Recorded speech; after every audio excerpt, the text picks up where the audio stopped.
Very good morning, student.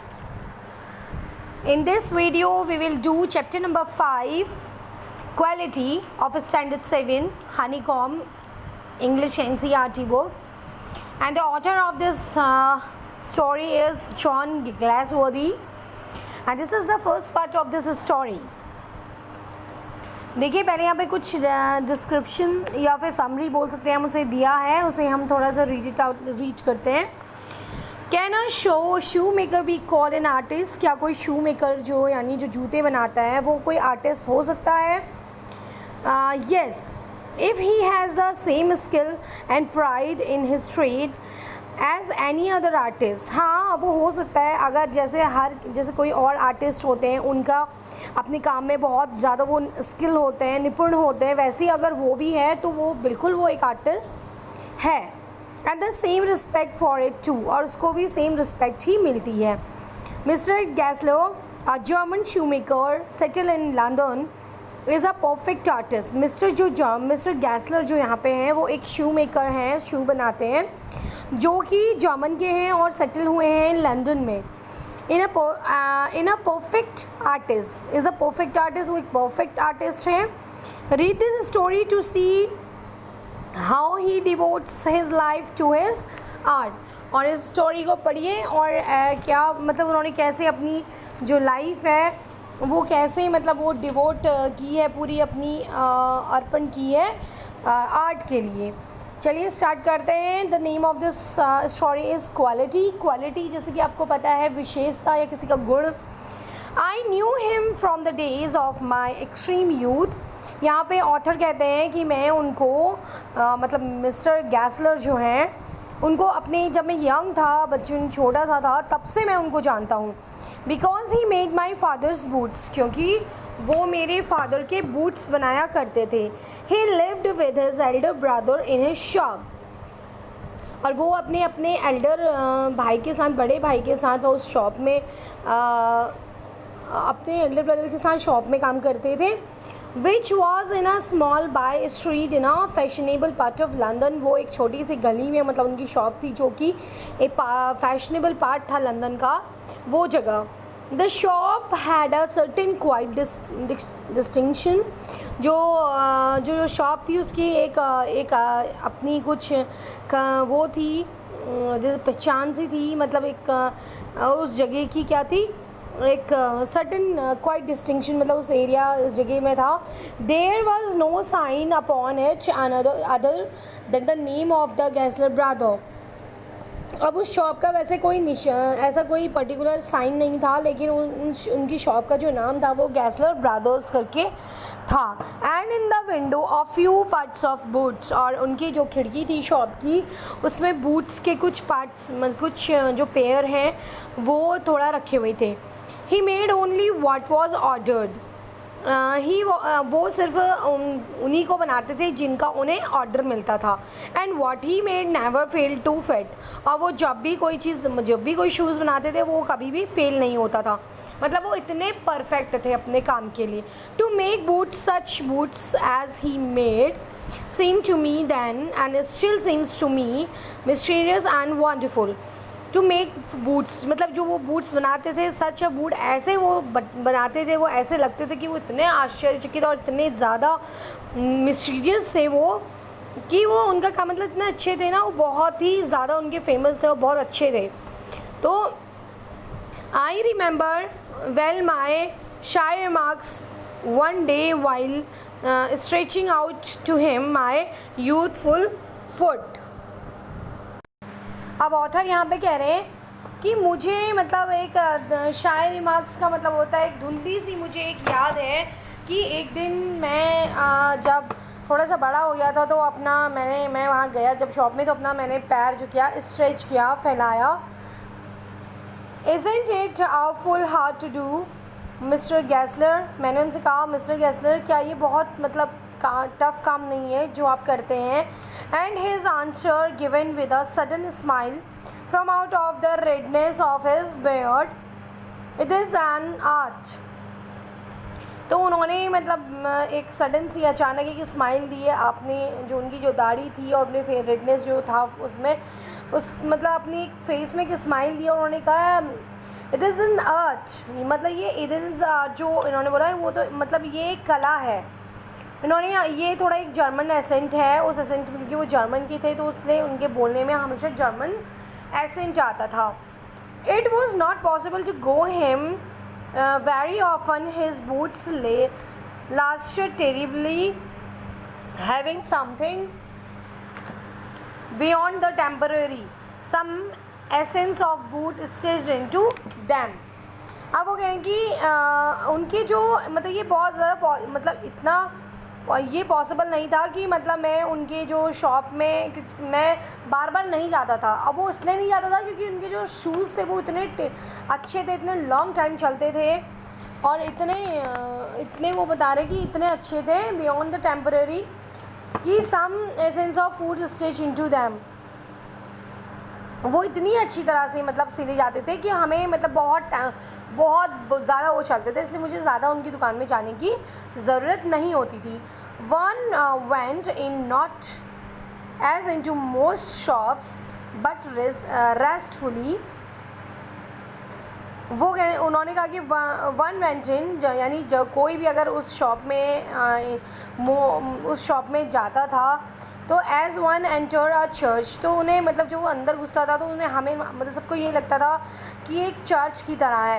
And sitting on the single wooden chair waited, और वहाँ पे एक सिंगल सी चेयर था, वहाँ पे हम बैठ के हम इंतज़ार करते थे।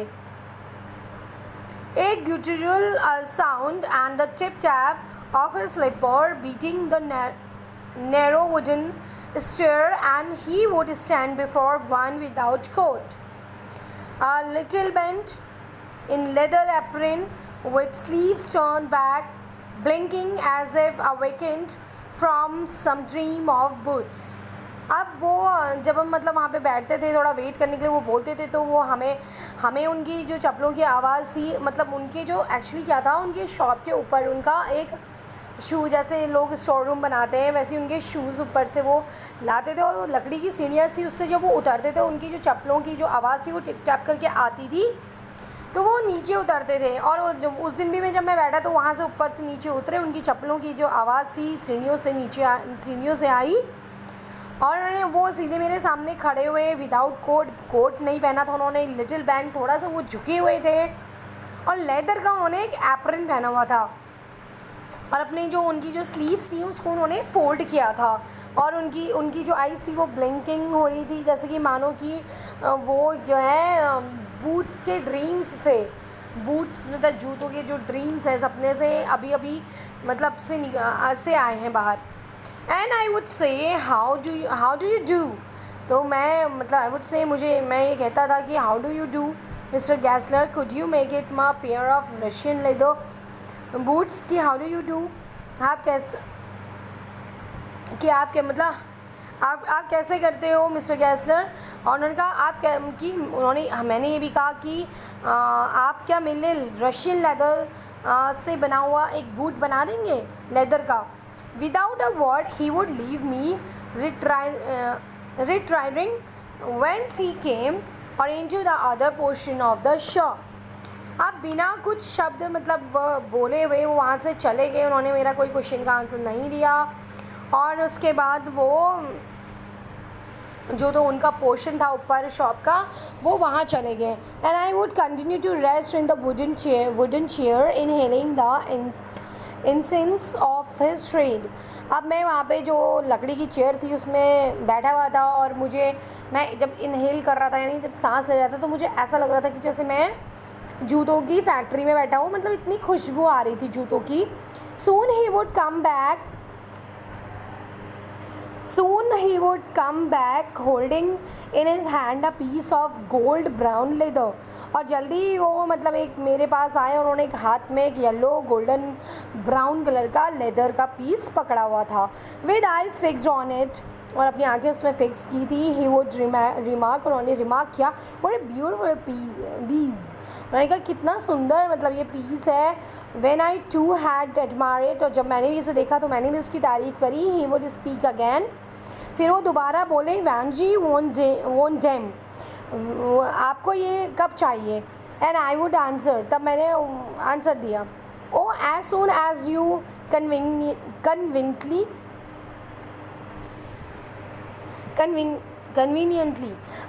कैन। मैंने कहा कि आप जितना जल्दी दे सकें, जितना आप जल्दी आप कर सकें, या फिर अपने जितना आपको सूटेबल लगता है उस अकॉर्डिंग आप दे दें। एंड ही वुड से, उन्होंने कहा, टुमारो फोर्टनाइट, मैं कल से 15 दिन के बाद तुम्हें जो ये है शूज़ दे दूँगा बना के। और if he were his Elder brother I will ask my ब्रूडर, उन्होंने कहा अगर वहाँ पे मतलब मेरा भाई होगा तो मैं उससे पूछूँगा, मैं उससे भी पूछूँगा। देन आई वुड मर्मर, तब मैं थोड़ा सा बुदबुदाया, थैंक यू, मतलब मैंने थैंक्स बोला। गुड मॉर्निंग मिस गैसलर, तो मिस्टर गैसलर ने भी गुड मॉर्निंग बोला। ही वुड रिप्लाई, उन्होंने रिप्लाई दिया, still looking at the ladder in his hand, और वो स्टिल उस लेदर को अभी भी जो हाथ में था मैं उसको देख रहा था, उनको गुड मॉर्निंग कहा। And as I moved to the door, और जब मैं दरवाजे की ओर बढ़ा, I would hear the tip tap of his slipper going up the stairs, तो मैंने दोबारा से उनकी चप्पलों की फिर से आवाज़ सुनी कि वो अपनी जो सीढ़ियाँ थी ऊपर वाले रूम में जा रहे थे उस सीढ़ियों से। To his dream of boots, मतलब उनके जो बूट्स का जो सपना था, जहाँ वो काम वो करते थे, वहाँ वो चले गए। फिर नेक्स्ट है, I can not forget that day on which I had occasion to say to him mister Gessler that last pair of boots creaked, you know. I can not forget, अब वो कह रहे हैं कि मैं वो दिन कभी नहीं भूला हूँ जब वो आई हैड ओकेजन टू से, मतलब जब मुझे एक ऐसा अवसर मिला ये कहने का कि मिस्टर गैसलर, मैंने लास्ट पेयर जब आपसे बूट का लिया था तो उसमें से थोड़ा सा आवाज़ आ रही थी। He looked at me for a time without replying, as if expecting me to withdraw or clarify the statement. अब वो मुझे ऐसे देख रहे थे जैसे कि मानो वो ये चाह रहे हैं कि या तो मैं अपना जो मैंने उनसे क्वेश्चन पूछा है उसे चेंज कर दें, या फिर अपना जो स्टेटमेंट दिया है उसको बदल दें। देन सैड, उन्होंने कहा, then I shouldn't be creaked it didn't, I am afraid. तो उन्होंने ये कहा कि मुझे तो नहीं लगता कि इसमें से कोई आवाज़ आ रही होगी, तो मैं थोड़ा सा डर गया और मैंने कहा नहीं ऐसा हुआ था। You got dim which before they found dim self, तो उन्होंने कहा कि हो सकता है कि तुमने उसको, मतलब वो जब गीला होगा है ना, तो तभी तुमने उसको नया होगा और तभी तुमने उसको पहन लिया। आई डोंट थिंक सो, मैंने कहा नहीं मुझे नहीं लगता ऐसा कि वो गीला था करके तभी आवाज़ आ रही थी। At that he lowered his eyes as if hunting for memory of those boots and I felt sorry I had mentioned this grave things gin them big, he said I will look at them. अब क्या हुआ कि फिर उन्होंने मतलब जब अपनी आंखें नीची करी, मतलब उस जूते को देख रहे थे, तो मुझे ऐसा लग रहा था कि जैसे कि मुझे बड़ा ही गिल्टी फील हुआ, तो मुझे बहुत सॉरी फील हो रहा था, और मैंने मैंने क्या कहा, सेंड देम बैक। उन्होंने कहा कि ठीक है तुम उसे ले आना और मैं उसे देखूँगा। Zoom boots mean some boots. He continued slowly. Are bad from bridge. अब उन्होंने कहा कि हाँ कुछ जो शूज़ होते हैं वो जन्म से ही ख़राब होते हैं। If I can do nothing with them, I take them off your bill. उन्होंने कहा अगर मैं उस जूते के साथ अगर कुछ नहीं कर पाया, मतलब उसको सही नहीं कर पाया, तो मैं तुम्हारा जो बिल है इसका वो वापस कर दूँगा। Once I went absent-mindedly into his shop in a pair of boots bought in an emergency at some large firm. अब एक बार क्या हुआ कि मतलब कि मैं उनकी शॉप में जाने के लिए थोड़ा सा एब्सेंट हो गया, मतलब नहीं जा पाया, कुछ रीज़न रहा, तो मैंने क्या करा, मुझे इमरजेंसी थी तो मैंने एक फर्म से ही क्या करा, एक जूता ख़रीद लिया। He took my order without showing me any leather. And I couldn't feel this eyes penetrating the inferior covering of my foot. तो उन्होंने क्या करा कि उन्होंने मुझे कोई भी लेदर का जो टुकड़ा है वो नहीं दिखाया, और आई कुड फील, मुझे ऐसा महसूस हुआ कि जो उनकी जो आँखें थी वो मतलब मेरी फूट को देख, मतलब मेरे जो जूता था जो मैंने पहना हुआ था उसको देख रही थी। और उन्होंने कहा he said this are not my boots, those are not my boots, मतलब ये तो मेरे वहाँ के जूते नहीं हैं। The tone was not one of anger, not of sorrow, not even of contempt, but there was in it something quiet that frozen the blood. अब जो उनकी आवाज़ थी, जब उन्होंने ऐसा कहा कि ये मेरे वहाँ की तो नहीं है, तो उनकी आवाज़ में ऐसा तो नहीं लग रहा था कि वो गुस्सा हैं, और वो ना ही वो दुखी थे और ना ही उन्हें मतलब कोई कंटेम्प्ट हो रहा था, मतलब कोई ग्लान, मतलब वो हो रहा था कि क्या कहते हैं, संतुष्टि, तो ना ही उनको मतलब कोई संतुष्टि सी हो रही थी। एंड लेकिन ऐसा लग रहा था कि उनके जो ब्लड जो है वो थोड़ा सा जम गया है, ऐसा लग रहा था। He put his hand down and pressed a finger on the place where the left boot was not quite comfortable.